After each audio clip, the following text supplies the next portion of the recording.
मखमल के गद्दे पर सोया करती थी। इन चारपाई पे, टूटी चारपाई पे अपना जीवन गुजारती है। वो कहते कि समय का कोई भरोसा नहीं है, कब क्या हो जाए,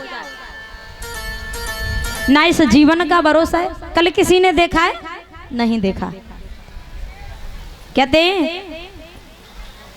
इस श्वासों का क्या भरोसा, रुक जाए चलते चलते, जीवन क्या भरोसा, थम जाए चलते चलते।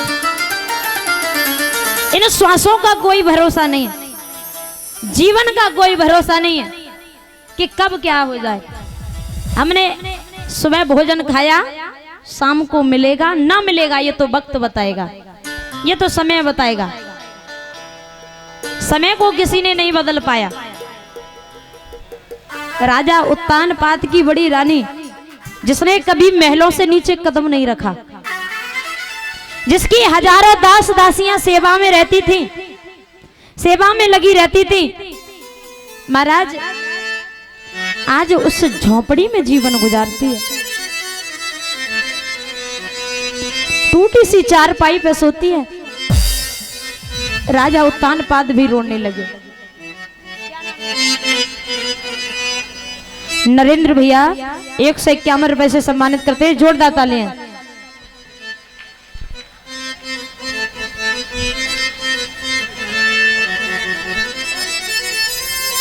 तो मैया सुनीति ने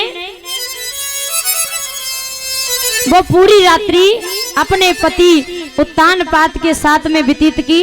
तो उसी रात्रि के द्वारा मैया सुनीति के गर्भ में भगवान के भक्त ध्रुव का उदय हुआ। बोले आनंद कंद भगवान की।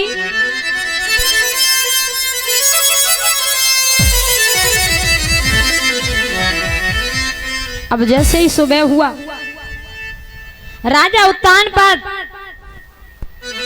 अपनी छोटी रानी के पास में पहुंचे। छोटी रानी कहने लगी, महाराज मैंने सुना है कि आज तुम अपनी बड़ी रानी से मिलकर के आए हो। राजा उत्तानपाद कहने लगे, हे रानी मैं तो पहले तुम्हारे ही पास आया था, तुम जब गहरी नींद में सो गई तो मुझे अपनी बड़ी रानी की याद आ गई, मैं चला गया। अब भगवान की लीला देखिए, अभी मैंने कहा था कि हरि अनंत हरि कथा अनंत।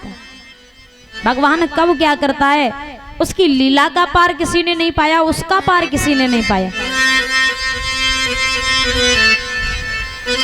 राजा उत्तानपाद की दोनों रानी गर्भवती है। सबसे बड़े बड़ी रानी सुनीति के गर्भ से भगवान के भक्त ध्रुव का उदय हुआ। ध्रुव का उदय हुआ है। उसके कुछ समय के बाद राजा उत्तानपाद की छोटी रानी सुरुचि के गर्भ से उत्तम का जन्म हुआ।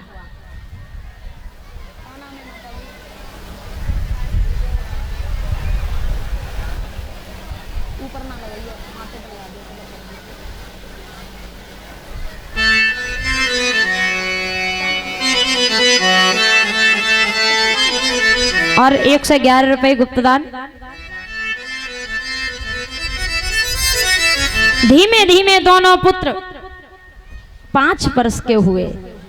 फर्क क्या, एक पालने में पला और एक झोपड़ी में पत्तों पर पला, एक अमीरी में पला और एक गरीबी में पला। कि एक सुरचेह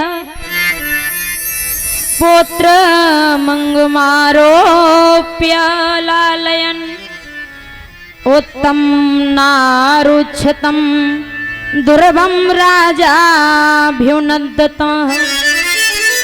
एकदा सुरचे, एकदम यानी एक बार रानी सुरची का पुत्र और रानी सुनीति का पुत्र ध्रुव खेलते खेलते अपने पिता के दरबार में पहुंचे, यानी राजा उत्तानपाद के दरबार में पहुंचे।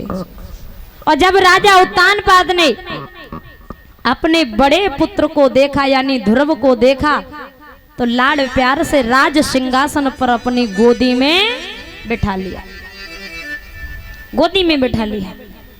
अब परीक्षित महाराज चुगल गांव होते या नहीं? और चुगल का काम क्या होता है? हर गांव में होते, तुम्हारे गांव में भी होंगे और मेरे भी गांव में, सबके गांव में होते। चुगल का काम होता है कि जहां लड़ाई ना हो वहां लड़ाई करवा दे, जहां भैया भैयन में बंटवारो ना हो वहां बंटवारो करवा दे। अब उसी सभा में एक चुगल बैठा हुआ था। अब वो चुगल वहां से चला, सुरची के पास में पहुंचा और कहने लगा, सुरची, हे रानी, मैं देख के आया हूं कि बड़ी रानी का पुत्र तुम्हारे पति की गोदी में राज सिंहासन पर बैठा हुआ है, राजगद्दी पर बैठा हुआ है। सुरची ने कुछ विचार नहीं किया।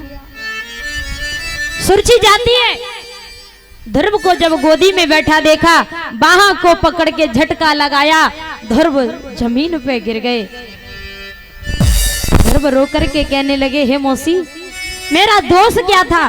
तूने मुझे मारा क्यों?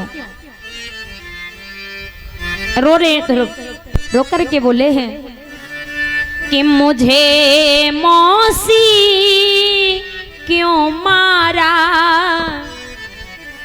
मुझे